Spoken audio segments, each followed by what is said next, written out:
Welcome back to another episode of The Secret Life of CEOs. Today, our guest is April Weygand with April Fresh Cleaning. Welcome. Hi, thank you for having me. Thanks for coming. We're always excited to meet new CEOs in the community.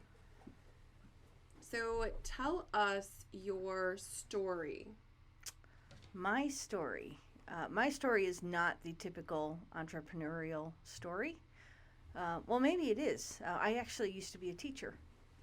I was a certified elementary school teacher, and I was working in Charlotte, North Carolina, and I decided I didn't like teaching. After all those years of substitute teaching and waiting to get my own job, when I finally got it, I didn't want it anymore. I didn't like it.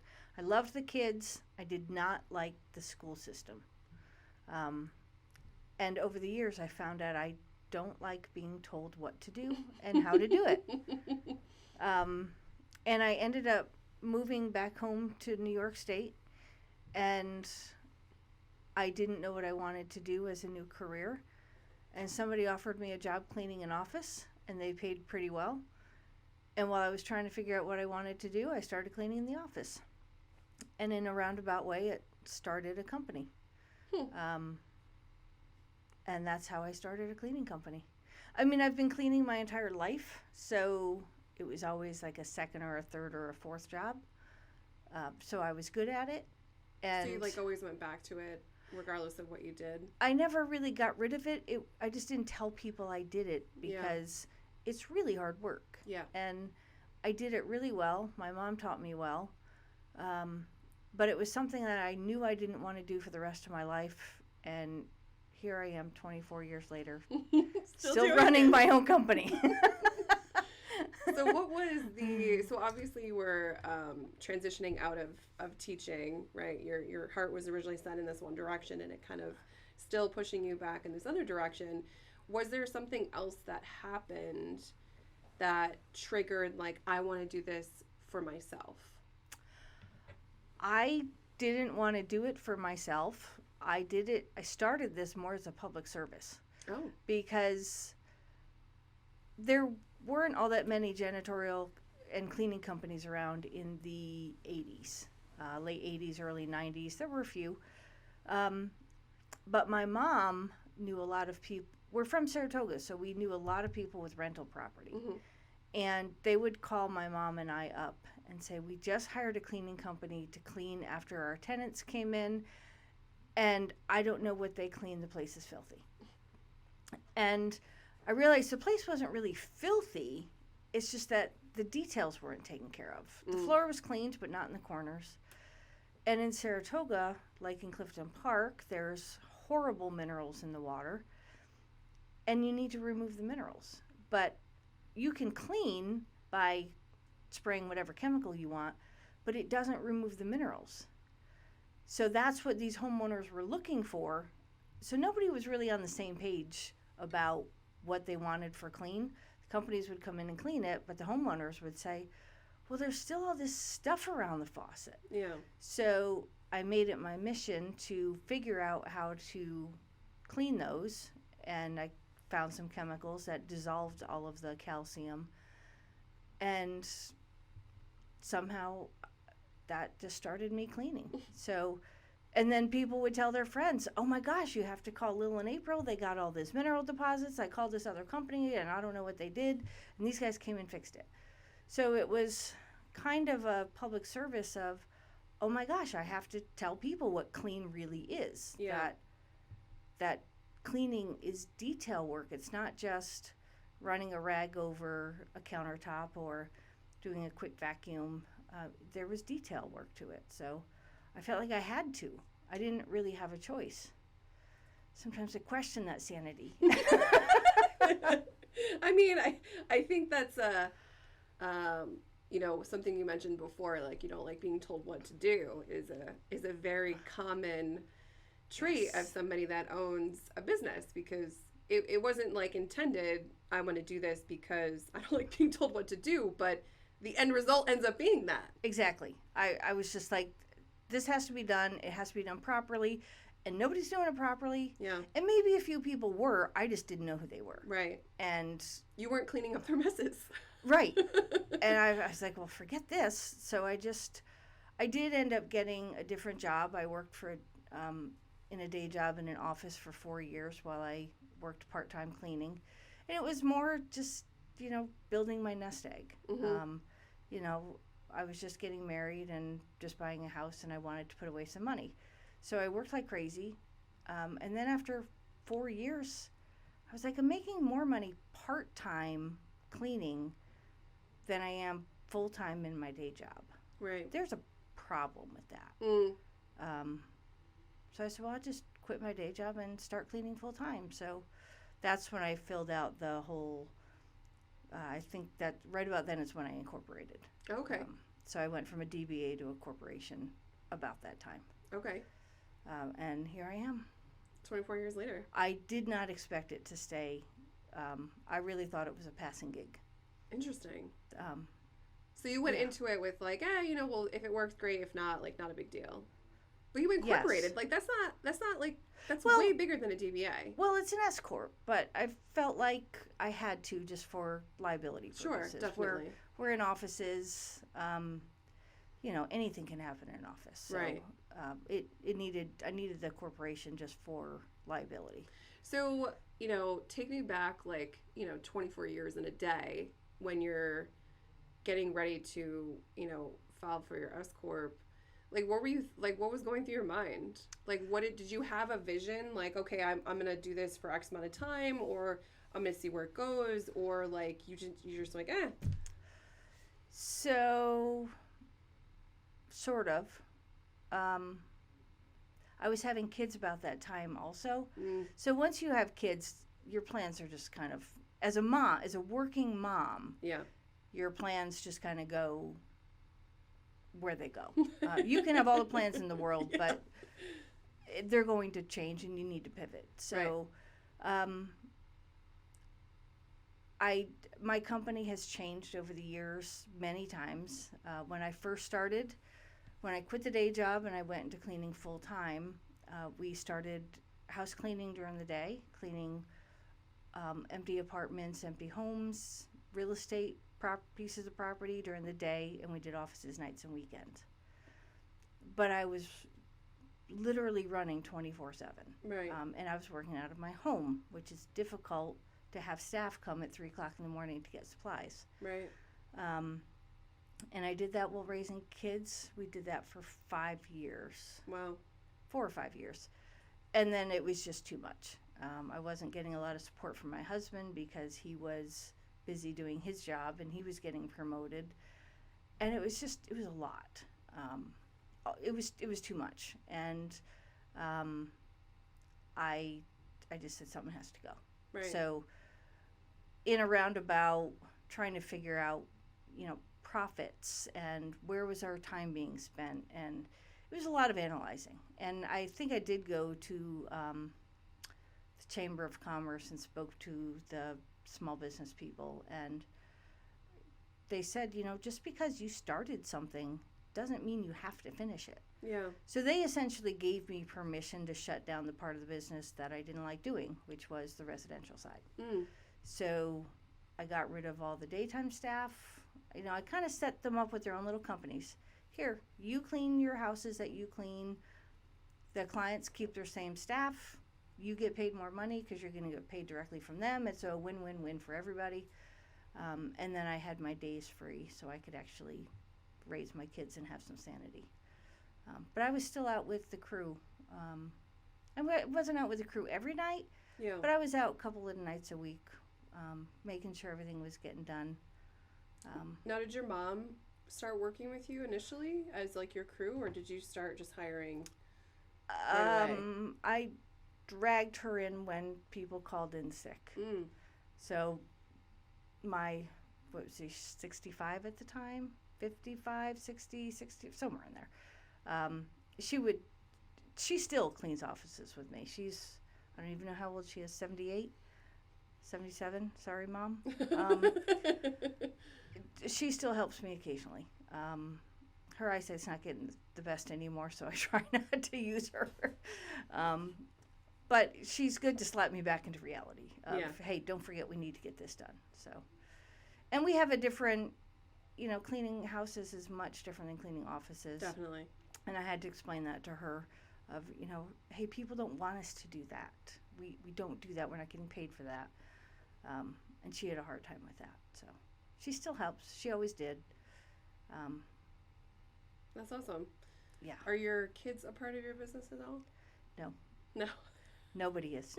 None of my family wants this. I will say during the pandemic it was tough because we were open for business. We had a lot of staff.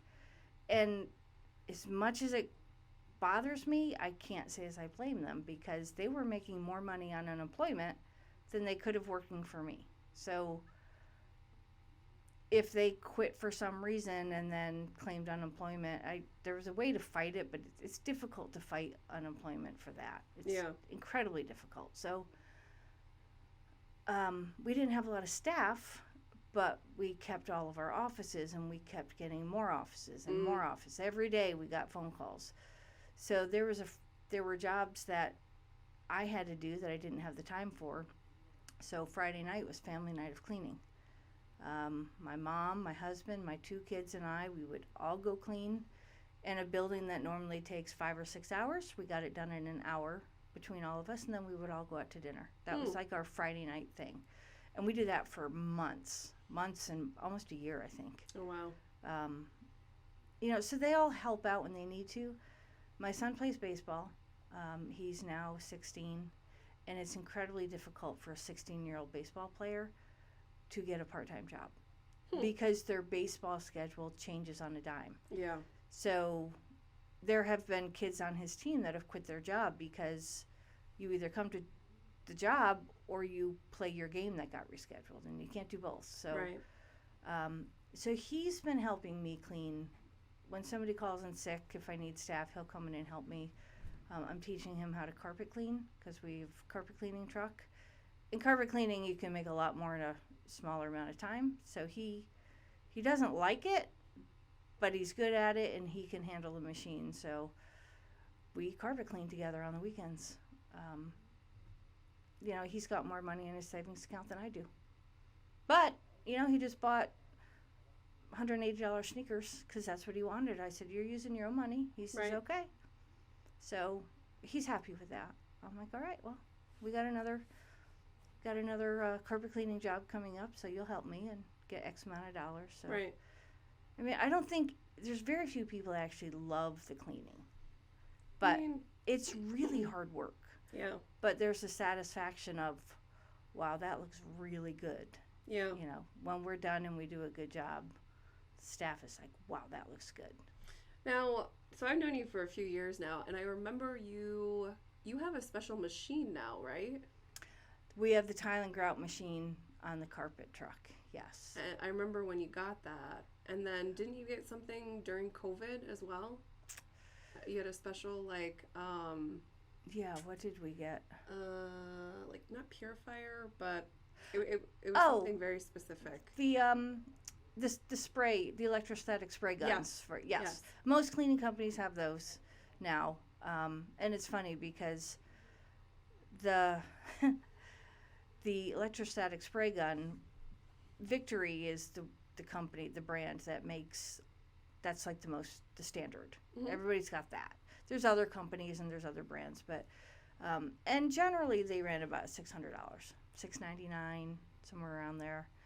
During the pandemic, you couldn't find them, so when they were coming back out, they were like $1,000, $1,500, just for a spray gun. Yeah. And I was stupid. I had to buy one because I only had one, and it wasn't enough, so I had to buy more. And I'd given some chemical to a friend of mine. Kids were getting sick in the house, and I said, here, just take this, put it in a spray bottle. And she really wanted my spray gun. And I found it on Amazon the other day for $65. Brent, they made so many of them after, because of demand. Right. $65. And I sent her the link. I said, you need to buy this right now.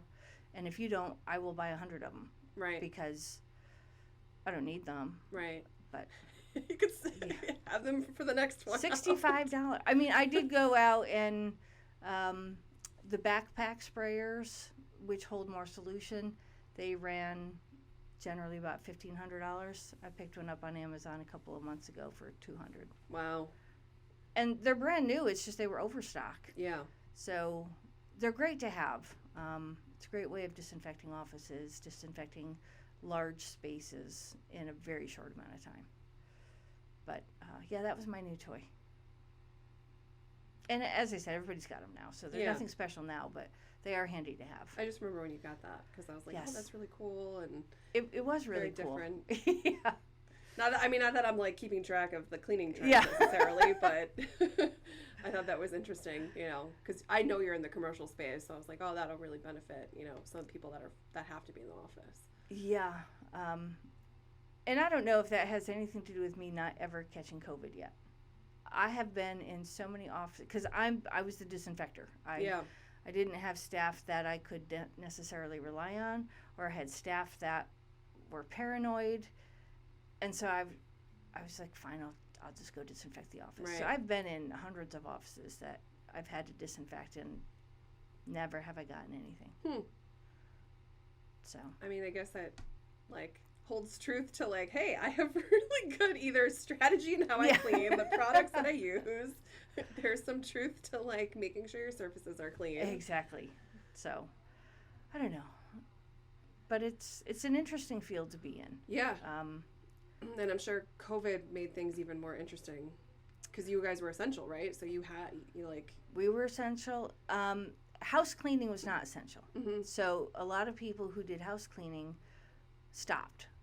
They left the field entirely. They just started working elsewhere. And so after months and months, every day I would get a phone call. I'm working from home. I need my house cleaned. And I just, no, we don't do that. No, we don't do that. No, we don't do that. No, we don't do that. And some of my staff heard me. They're like, well, we'd love to clean houses. Oh, okay, well, let's talk about this. If we could possibly add house cleaning back. I mean, I haven't done it since 2007, and I've learned a lot, and I've grown. So, all right, well, maybe we could add it back. So we bought cars. We had them logoed and partially wrapped, and we got all this equipment, and we did everything right. And we started getting houses. Too many, too fast, because that's what happens. Oh, you're house cleaning again. Right. And then the staff was like, oh, this is really hard work. I don't know if I want to do this anymore. What were you expecting? And I'm like, really? And then, but the expectations of people have changed. And the last client, not client, but potential client, it was a phone call. He said he had a 7,500 square foot house. His last housekeeper did it in 3 hours. And, what? There's no way. My staff was talking to them on the phone, the office staff, and I was hearing this over speaker, and I was just like, no, not even going there. I cannot clean 7,500. Not the way I clean. Right. I could go in and run a Swiffer and do whatever it is that people think is clean and make it look pretty in 3 hours, but it's not going to be clean. It's not my standard. Right. Not thorough cleaning. And that was the beginning of the end. And I said, people's expectations are just off. And nowadays people have 3,000, 4,000 square foot houses all the time. And they're like, well, my budget's maybe $150, $200. I'm like, if you can't afford your house, if you can't afford to clean it, then don't hire out. Right. Do it yourself. But then it occurred to me that people don't know how to clean nowadays because their parents didn't teach them, because their parents were working. So people don't know how to clean anymore. I don't even think it's just not knowing how to clean. I think you have two working adults and, they're cleaning, but it's just not as often, or the consistency isn't there. So they're having somebody else step in to offset some of those days where you go 2 weeks without vacuuming. It's not because you didn't want to. It's just just didn't have time to sit there and vacuum for 20 minutes. Right, but people also don't know how to do it anymore. They think cleaning is a Swiffer. And I would have loved to be the one to start the Swiffer generation and come up with that technology. just because I could have been retired 20 years ago. Yeah. But it's not clean. It's a quick clean. That's Yeah. what you do when your mother-in-law comes to the house. Before your mother-in-law, and literally that's why I bought my first Swiffer, was, oh, my mother-in-law's coming. Let's clean the floor. Yeah. And then I saw the ingredients. I'm like, oh my God, I'm never using this stuff again. So I was like, no, real cleaning is hard work and it takes time. Yeah. And it's like beating my head against the door, though. I'm just not getting that. So anyway, we don't do house cleaning anymore. Never again. Not doing it again. We don't even do the real estate cleaning anymore. The empty houses. I was known for cleaning empty houses because we got them in move-in condition, but it takes all day. Yeah. And then some to get a 4,000 square foot house ready for move-in clean. Right. And, there's so many nooks and corners and crannies and all the woodwork, and there's always something that gets missed for some reason. And the homeowner will find that. Yeah. And complain about that. I'm like, I just spent 24 hours in your house cleaning, and you're complaining about a speck of dust on a sill 12 feet up in the air that I can't see. Yeah. I'm like, nope, no more. My sanity is so much more important at this point. So 24 years, where do you see your business going? Like, are you going to retire? Like, are you hoping someone will buy the business? What are your plans?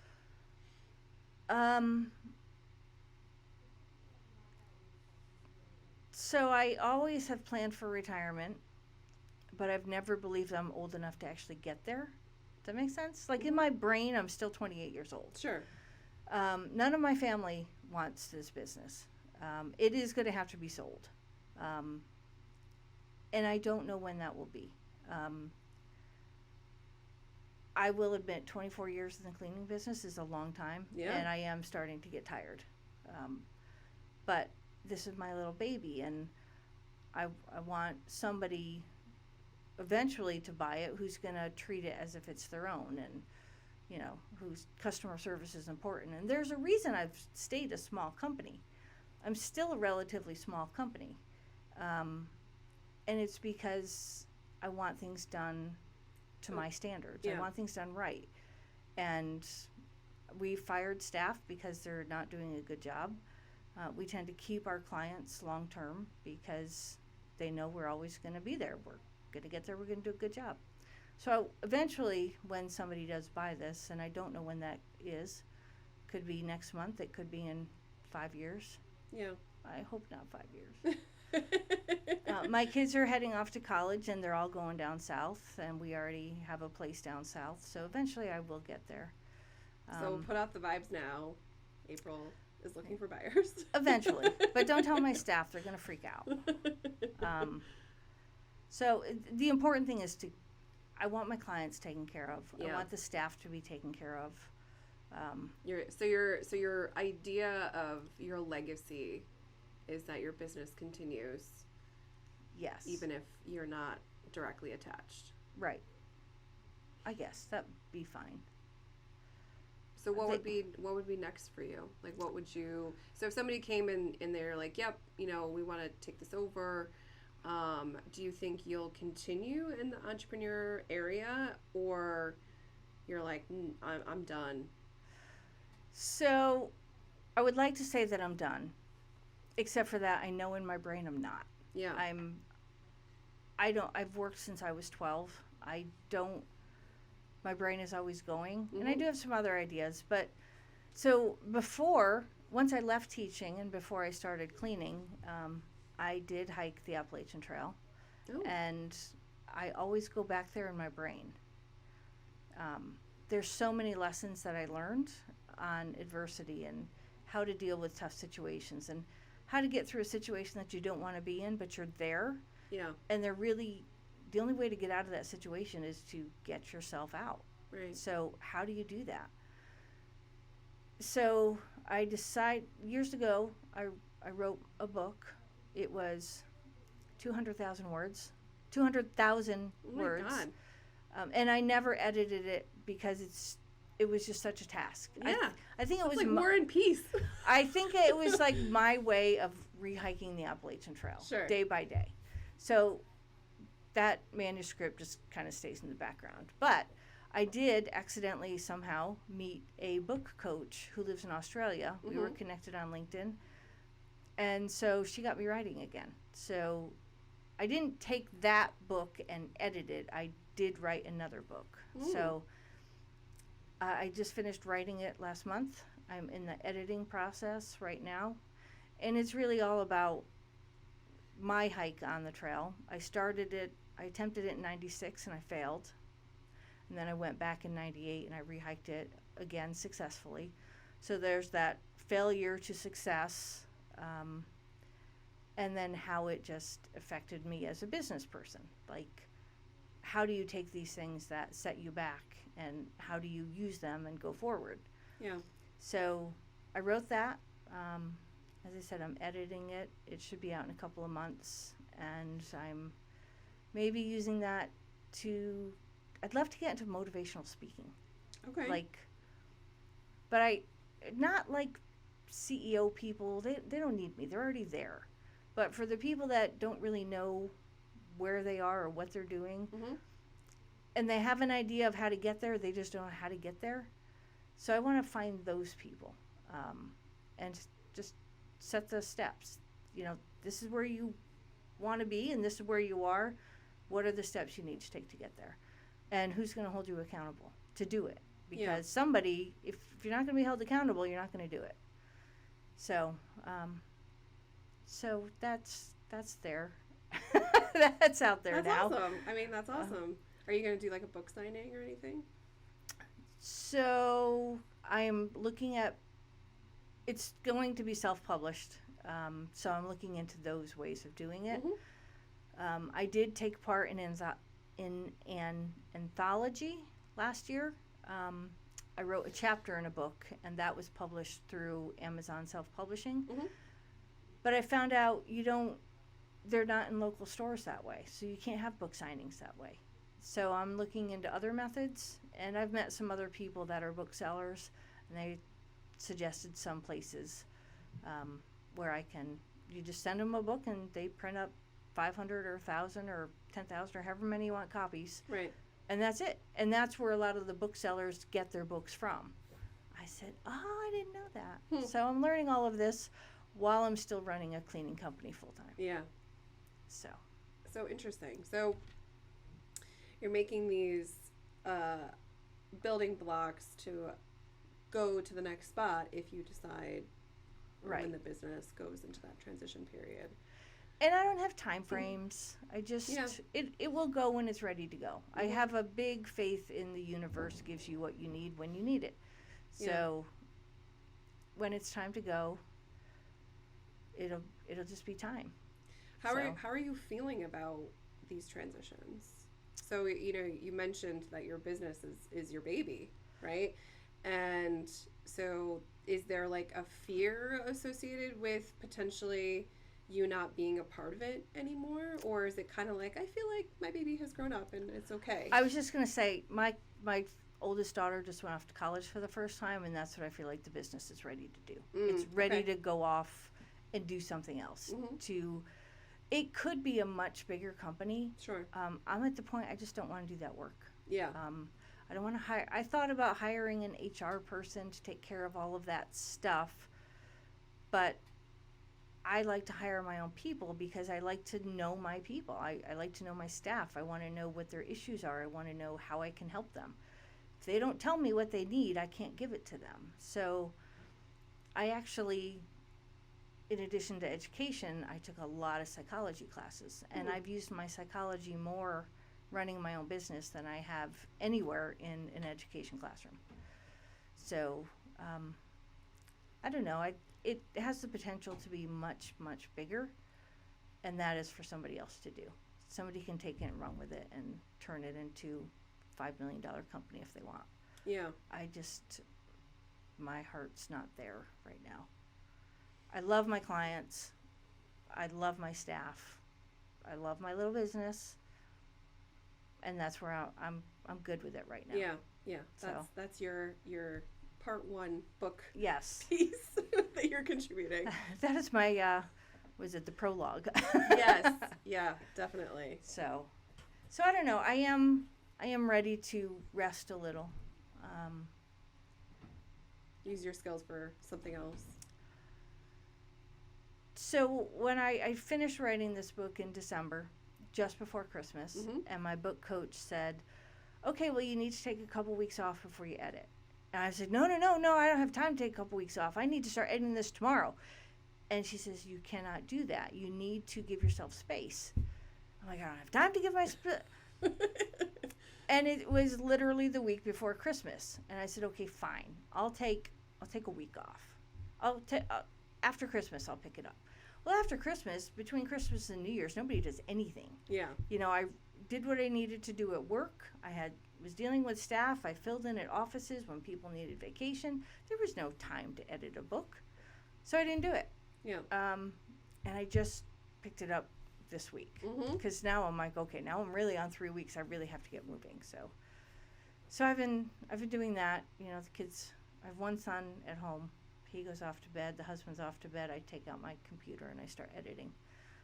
So I give myself 2 months to get it published. That's my deadline. Nice. Well, that's really, I mean, that's really exciting to... It is exciting. Put a bow on it kind of thing.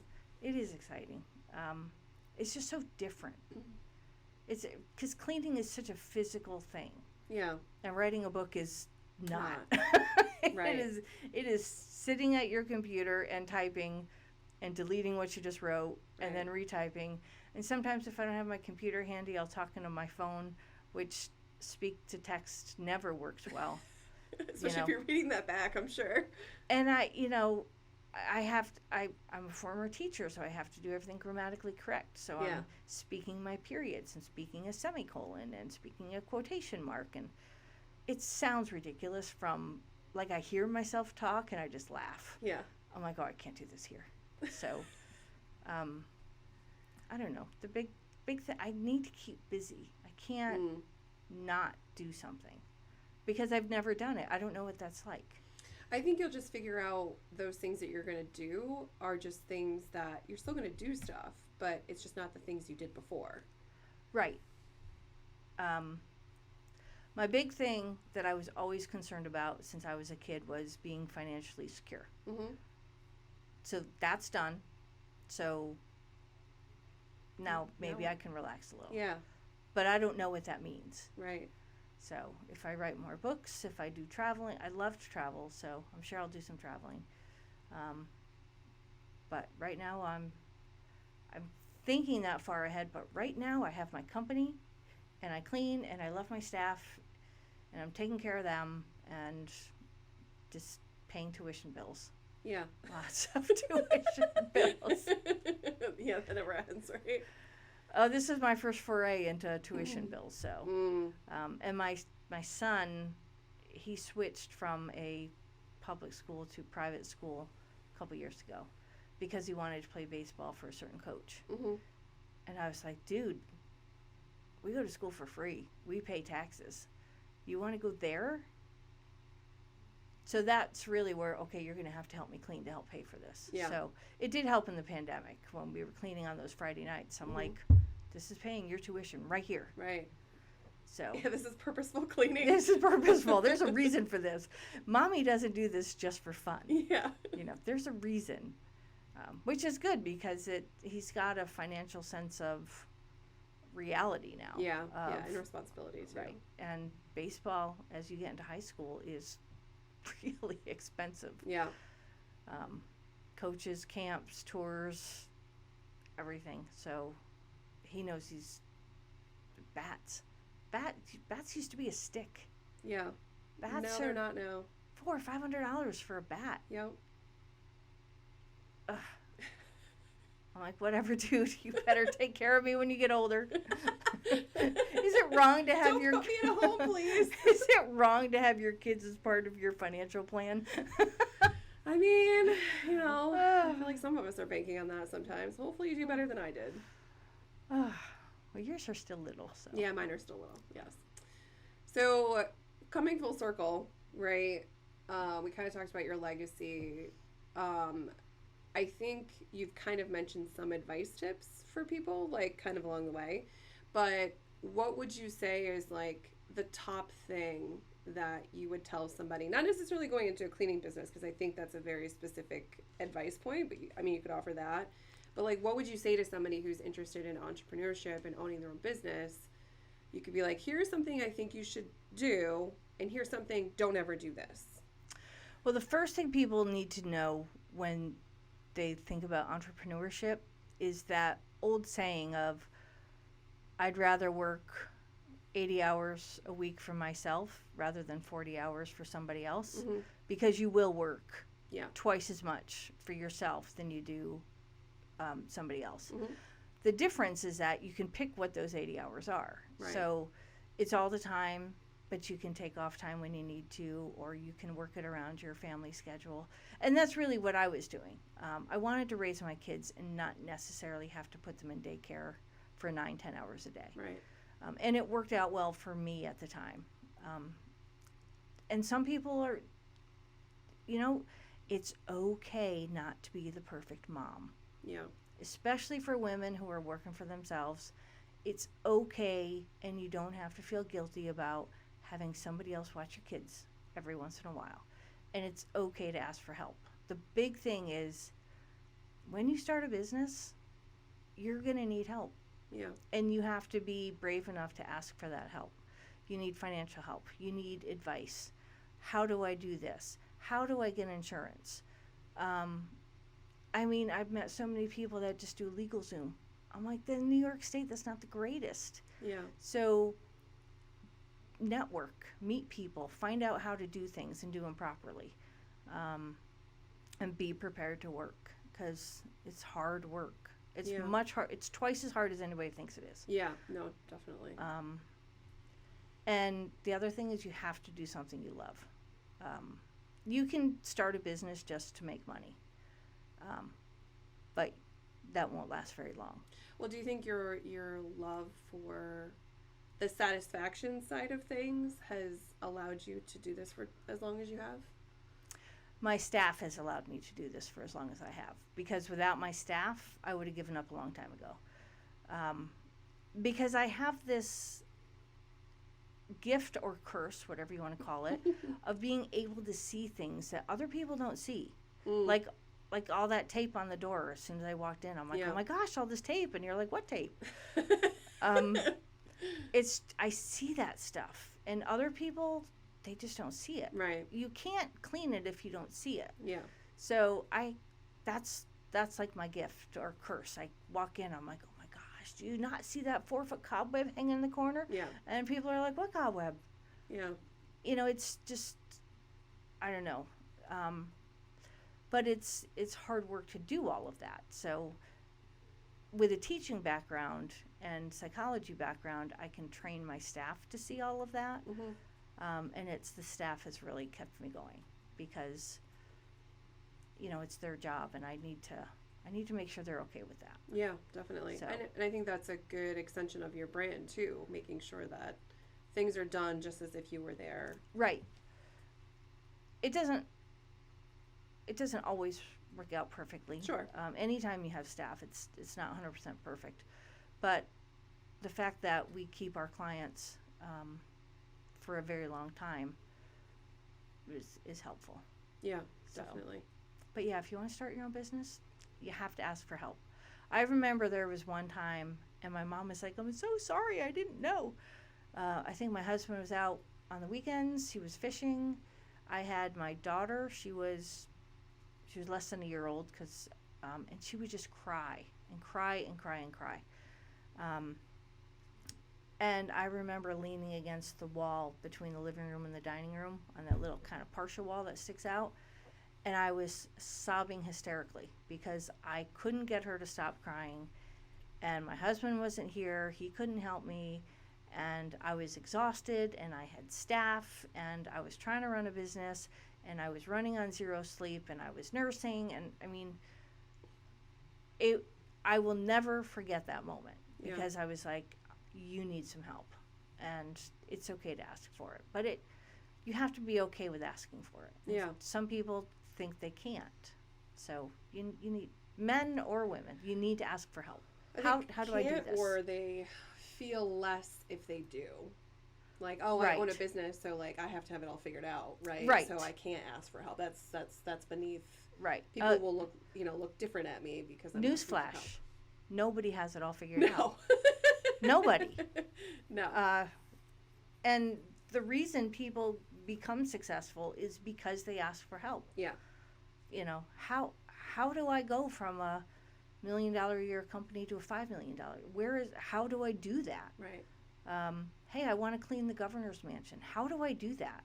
You don't just clean the governor's mansion. You get connections and you figure it out. Right. So, and no, I never wanted to clean the governor's mansion. You just, Saying that, for example, you just figure out the steps you need to take, and other people can help you get there. Mm-hmm. But you have to ask for help, and you really need to prioritize your own health. You need to get sleep. Yeah. Sleep is the most important thing. I think I've been in adrenal fatigue for like 5 years, and I just can't get out of it. I've tried so hard. I've gone through supplements. I don't get enough sleep, and it's my own fault. If I didn't write the stupid book, I could go to bed at a normal time. I needed to write the book. Now I need to edit it. Well, hopefully when this piece is done, you can get some sleep. Hopefully I get some sleep.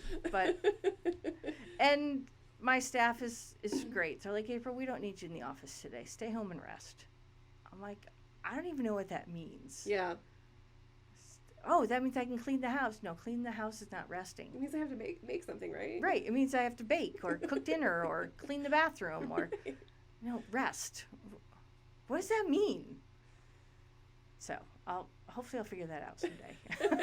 Well, you can let us know the next time you're on. Be like, I finally figured it out. Here's how you rest as a business owner. I literally can't even wrap my head around that. I can't. Because there's always something to do. Yeah. So, and some people are really good at delegating. Yeah.